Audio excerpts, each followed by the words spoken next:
नमस्कार विद्यार्थी मित्रांनो, आज आपण आपल्या सिलेबसमधलं तिसरं प्रकरण आज आपण त्या ठिकाणी सुरू करतोय, भारतीय संघराज्य.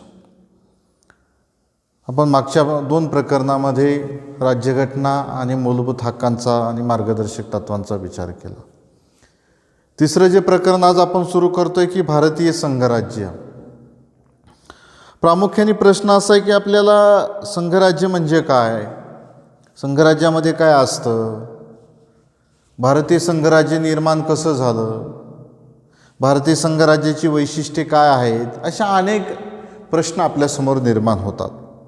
आणि त्यामुळे या काही प्रश्नांचं उत्तर शोधण्याचा प्रयत्न आपण या प्रकरणामध्ये त्या ठिकाणी करणार आहोत.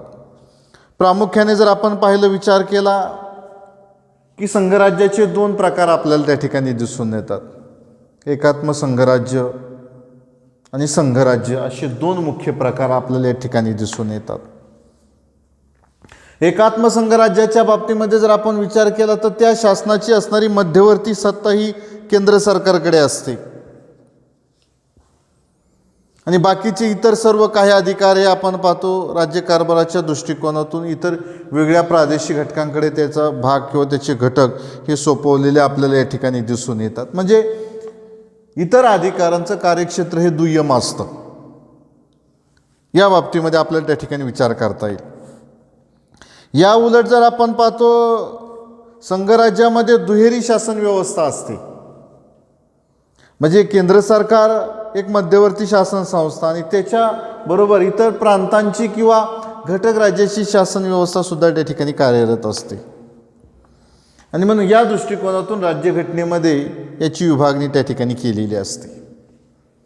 आणि म्हणून घटनेचे अभ्यासक के.सी. व्हेर यांनी प्रामुख्याने संघराज्याच्या बाबतीमध्ये काय व्याख्या केलेली किंवा काय म्हटलेलं आहे ते काय म्हणतायत की संघराज्यात मध्यवर्ती शासन संस्था व घटक राज्यातील असणारी शासन संस्था यामध्ये अशा प्रकारे सत्तेची विभागणी करण्यात आलेली असते की प्रत्येक शासन संस्था आपल्या अधिकार क्षेत्रात स्वतंत्र असतात व समान दर्जाच्या असतात, असं के.सी. व्हेर यांना या ठिकाणी म्हणायचं आहे. म्हणजेच प्रामुख्याने आपल्याला काय दिसतंय, केंद्र सरकार आणि घटक राज्य सरकार ही दोन्ही या ठिकाणी कशी असतात, सारखे असतात किंवा समान असतात. या ठिकाणी आपण पाहतो कोणतीही शासन व्यवस्था दुसऱ्यापेक्षा श्रेष्ठ नसते किंवा आणि या दृष्टिकोनातून राज्यघटनेमध्ये त्या अधिकारांची वाटणी या ठिकाणी केलेली दिसते.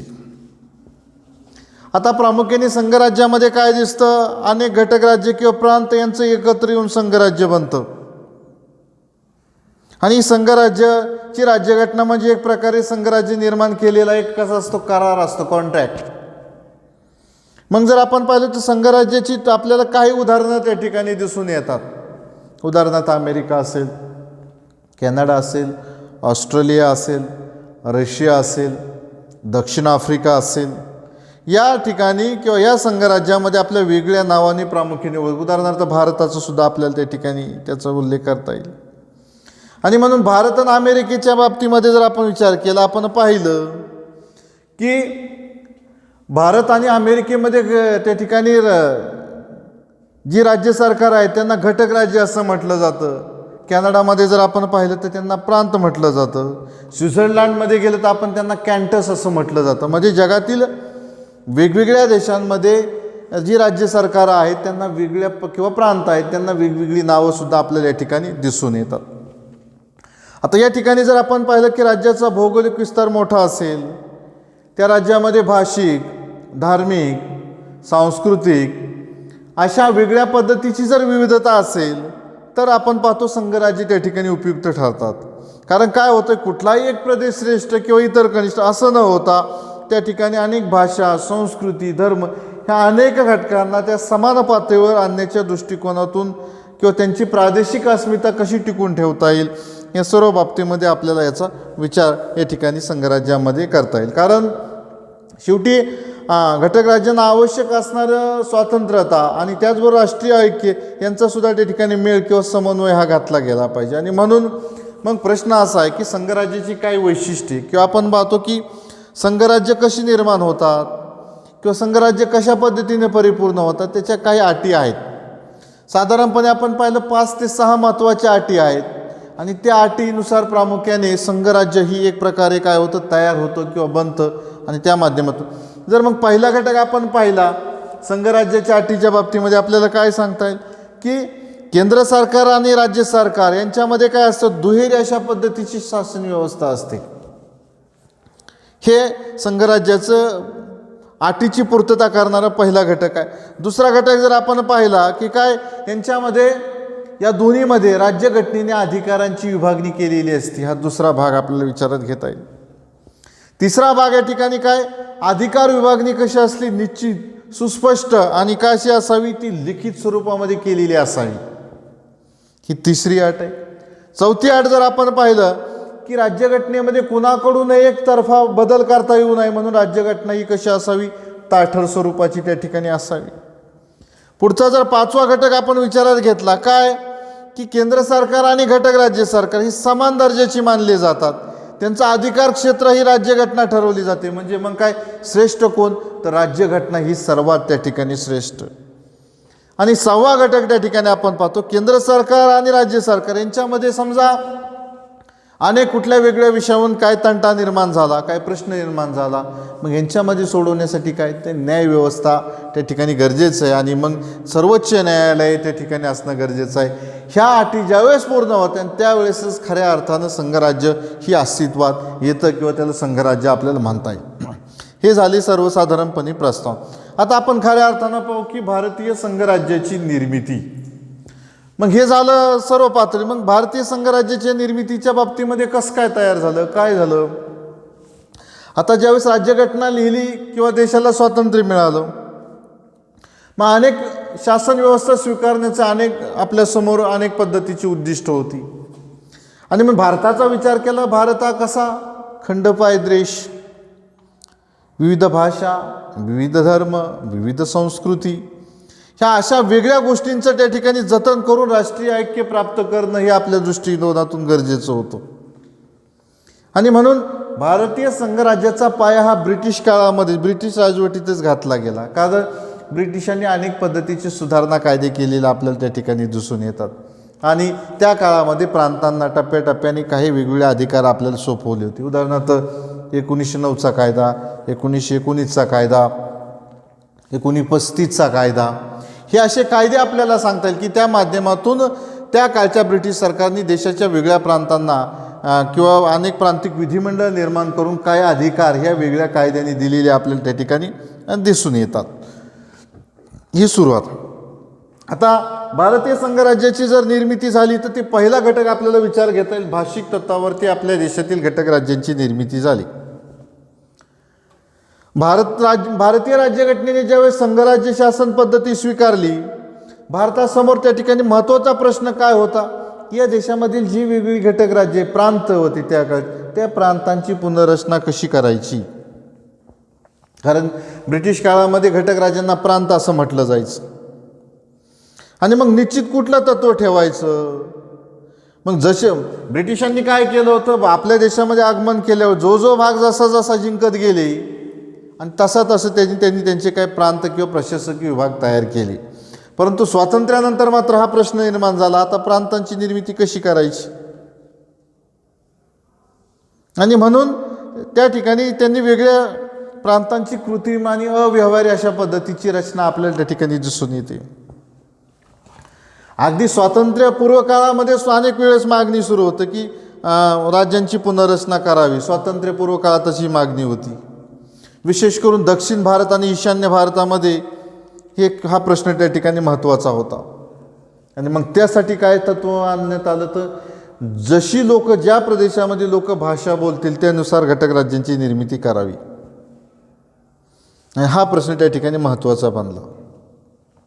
कारण वेगळ्या प्रांतातील जनतेची वेगळी मागणी विचारात घेऊन त्यांचं भाषिक तत्वावर ते राज्य निर्माण करण्याचं ठरलं. मग शेवटी आता काय तत्त्व ठरलं बा ठीक आहे भाषेनुसार त्या ठिकाणी निर्मिती करायची. मग करायची तर काय त्यासाठी राज्य पुनर्रचना आयोग नेमण्याचं ठरलं. काय नेमायचं राज्य पुनर्रचना आयोग. आता ज्यावेळेस लोकांची भाषिक तत्वावरची मागणी तपासून पाहण्यासाठी आणि शिफारस करण्यासाठी आपण पाहतो की प्रामुख्याने राज्य पुनर्रचना आयोगाची स्थापना केली 1948 साली. न्यायमूर्ती S.K. दार यांच्या अध्यक्षतेखाली प्रामुख्याने 1948 साली काय केलं, राज्य पुनर्रचना आयोगाची निर्मिती केली. आणि पुनर्रचना करताना काय केलं, भाषिक घटकापेक्षा प्रशासकीय सोयी महत्त्वाच्या मानल्या गेल्या. राज्य पुनर्रचना आयोग नेमला कशासाठी, भाषिक तत्वावरती. आणि या आयोगाने कशाला महत्त्व दिलं तर प्रशासकीय सोय. तसे ऐतिहासिक आणि भौगोलिक आणि आर्थिक घटकांना त्या ठिकाणी महत्त्व दिलं. हा एक भाग झाला. आता प्रामुख्याने भाषिक राज्याची मागणी केली आणि शिफारशी वेगळ्याच आल्या. मग त्या ठिकाणी राज्य पुनर्रचना आयोगाच्या शिफारशीला विरोध होऊ लागला. मग त्यावेळेस काँग्रेस सरकारने काय केलं, तत्कालीन परत त्या ठिकाणी पंडित नेहरू, सरदार पटेल आणि पट्टाभी सीतारामय्या या तिघांचं परत एक कमिशन नेमलं आणि त्यांनी परत याचा अभ्यास करण्यासाठी प्रश्न मांडला. आता यामुळे काय झालं, त्यावेळेस राज्य पुनर्रचना आयोगावर असंतोष निर्माण झाला. देशामध्ये वेगळ्या प्रांतामध्ये चळवळी सुरू झाल्या आणि मग या दृष्टिकोनातूनच आंध्र प्रदेशामध्ये तेलुगू भाषिक गांधीवादी नेते श्रीरामोलू यांनी आमरण उपोषण सुरू केलं.